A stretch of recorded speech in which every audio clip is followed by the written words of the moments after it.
पर समाअत जो है वो फिर से होगी। चीफ जस्टिस की जानिब से नया बेंच तश्कील दिया जाएगा। इम्कान ये है कि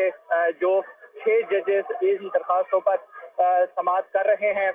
वो इस बेंच का हिस्सा होंगे और ये चीफ जस्टिस की सवाबदीद है कि वो किसी और जज को भी इस बेंच का हिस्सा बना सकते हैं।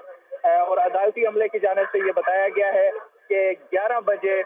दोबारा बेंच बैठेगा और इन दरखास्तों पर समाअत का आगाज फिर से होगा। ठीक है इमरान, आप साथ ही रहेगा। ब्यूरो चीफ इस्लामाबाद अदील बड़ाइच भी हमारे साथ मौजूद है, उनसे इस हवाले से जो पेशरफ्त है मजीद उस हवाले से जानते हैं। अदील, आप आगाह कीजिएगा, क्या मामला चल रहे हैं, क्या पेशरफ्त हो सकी है? 11 बजे नया बेंच तश्कील दिया जाएगा। जी बिल्कुल, इस वक्त जज साहिबान चैम्बर में मौजूद है, मशावरत हो रही है और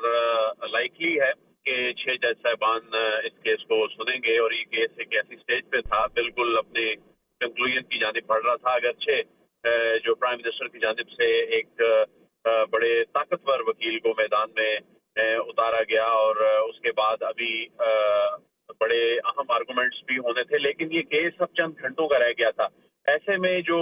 वकीला की जानिब से कहा गया कि जज साहब को बेंच से नहीं उठना चाहिए था और फैसल सिद्दीकी ने कहा कि हमारे असातिज़ा कराम ने कहा कि जब केस हारने लगता है कोई तो वो फिर उसका यही तरीका होता है बचने का कि बेंच पे एतराज कर दिया जाए। तो वफाकी हुकूमत को शायद ये लग रहा है कि वो ये केस शायद हार रहे हैं, तो इस वजह से उन्होंने बेंच पे एतराज कर दिया है। तो चीफ जस्टिस ने भी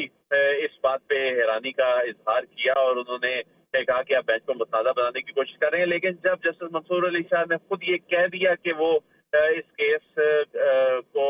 का हिस्सा नहीं बन सकते, इस बेंच का हिस्सा नहीं बन सकते, तो उसके बाद फिर चीफ जस्टिस ने कहा कि अब जज साहब ने चूंकि खुद कह दिया तो उसके बाद फिर कोई ऑप्शन नहीं रहा था। तो अब बेंच ने तहलील ही होना था उनके इस रजामंदी के बाद कि वो इस बेंच का हिस्सा नहीं रहेंगे, केस को नहीं सुनेंगे। तो अब 6 रुकनी बेंच अब केस की जब समाअत करेगा तो उसके बाद आज का दिन इसलिए अहम है कि आज प्राइम मिनिस्टर के वकील को सुना जाना है, इसके अलावा जो एडवोकेट जनरल्स हैं उनको सुना जाना है। तो ये अपने कंक्लूडिंग स्टेज की जानिब बढ़ रहा है और ये इशारा अदालत दे चुकी है कि ये केस आज शाम को या कल तक इसको ईद की छुट्टियों से कबल कंक्लूड कर लिया जाएगा। तो अब से चंद मिनट्स बाद ही नया रोस्टर आ जाएगा और उसके बाद 11 बजे का टाइम अदालती अमले की जानिब से दिया गया है। आमतौर पे जो लार्जर बेंच होते हैं ये 11:30 बजे के बाद बैठते हैं, लेकिन इस केस की हसासियत। अच्छा अदील, एक सवाल है कि जिस तरह ये बेंचेस टूट रहे हैं तो ये बेंचेस का इस तरह टूटना प्रोसीडिंग को कितना अफेक्ट कर सकती है ये चीज? देखिए, इसमें तो कोई शक नहीं है कि जिस तरह जस्टिस काजी फायज ईसा साहब ने अपना इख्तलाफी नोट लिखा और उन्होंने एक बहुत बुनियादी नुक्ता जो है उसको उठाया, तो एक डिबेट तो शुरू हो गई। और उसके बाद जस्टिस मंसूर अली शाह जो हैं उनकी जानिब से अगरचे इसमें कोई ऐसा आईनी कानूनी नुक्ता या एतराज नहीं उठाया गया, लेकिन उन पर चूंकि तो एतराज आ गया तो बेंच की जो एक पेस होती है केस को सुनने की वो यकीनन डिस्टर्ब होती है,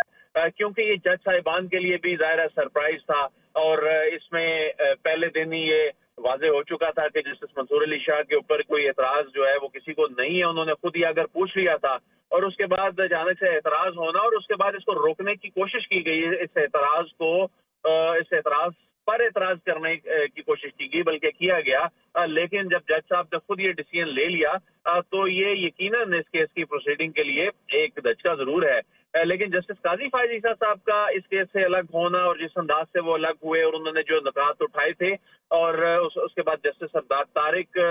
ने उनकी तोसी की, वो बेंच से अलग हुए, तो उसने एक डिबेट को जरूर जन्म दिया और एक नई बहस ने जरूर जन्म लिया। तो उसके बाद अब देखना होगा कि इसमें फरोग नसीम जो हैं वो किन नुकात को उठाते हैं, क्या उन ग्राउंड्स को टच किया जाएगा जो जस्टिस काजी फायज ईसा की जानिब से एतराजात उठाए गए थे और उनकी जानिब से बेंच से खुद को अलग किया गया था, 2 जजेस की जानिब से अलग किया गया था। तो ऐसे में अब जब अदालत बैठेगी और अदालत, चूंकि ये तो अभी प्रोसीडिंग ऑलमोस्ट शुरू ही हुई थी और एतराज सामने आ गया, तो आज की प्रोसीडिंग में अब बाकायदा अभी शुरू होना है जिसमें इस केस के मेरिट से मुतालिक आर्गूमेंट सामने आने। ठीक है अदिल, जैसे कि आज की प्रोसीडिंग अभी शुरू होना है और बेंच एक मतलब फिर से भी तश्कील दिया जाना है, तो जब समाअत को पिछले हफ्ते जब इतवार की छुट्टी की वजह से मुलतवी किया गया था पीर के रोज तक के लिए, तो चीफ जस्टिस साहब ने कहा था कि कोशिश करेंगे कि मंगल तक हम कोई फैसला सुना दें, मंगल तक किसी फैसले पर पहुंच जाए। अब जो आज पेशरफ हुई है, बेंच एक मरतबा फिर से टूटा है, तो क्या लगता है आपको, क्या देख रहे हैं, और कानूनी माहिरीन का इस हवाले से क्या कहना है कि किस तरीके से अब ये केस आगे बढ़ेगा? देखिए, अगर तो नए जजेस की इंक्लूजन होती है बेंच में तो उसमें डिस्टर्बेंस जरूर होती है, उसमें फिर उनको नए सिरे से केस को समझना पड़ता है, फाइलें पढ़नी पड़ती हैं, तमाम जो आर्गूमेंट्स हैं या तहरीरी तौर पे जो दिए गए गुजारिशात होती हैं उनका जायजा लेना पड़ता है। लेकिन अगर पहले से मौजूद जज साहिबान ही इसको कंटिन्यू करेंगे, जो कि ऐसा ही लगता है और इसमें कोई इसके अलावा कोई दूसरा ऑप्शन नजर नहीं आता, तो ऐसे में इस केस की जो कंटिन्यूटी है, इसका तसलसल है, उस पे सच कोई टाइम के हवाले से कोई बड़ा फर्क नहीं पड़ेगा, लेकिन एक डिस्टर्बेंस जरूर बन गई। और उसकी रीजन ये है कि यही वजह है कि जो दरख्वास्त गुजारों के वकला हैं वो इस पर हैरान थे और वो इस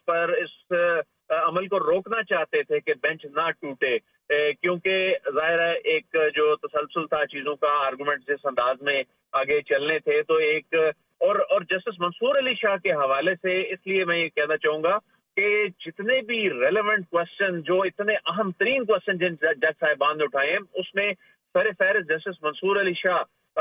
वो ये क्वेश्चंस उठा रहे थे और बहुत रेलेवेंट पर्टिनेंट क्वेश्चंस थे जिनकी बुनियाद पे ये केस आगे बढ़ रहा था। तो यकीनन एक इंतहाई काबिल तरीन जज साहब, जो इस केस की समझ बूझ रखने वाले जज साहब जो हैं, तो वो उनका एक 11 बजे नया बेंच तश्कील दिया जाएगा। बहुत शुक्रिया ब्यूरो चीफ इस्लामाबाद अदील वड़ाइच हमारे साथ मौजूद थे, और साथ ही साथ मोहम्मद इमरान भी हमारे साथ मौजूद थे।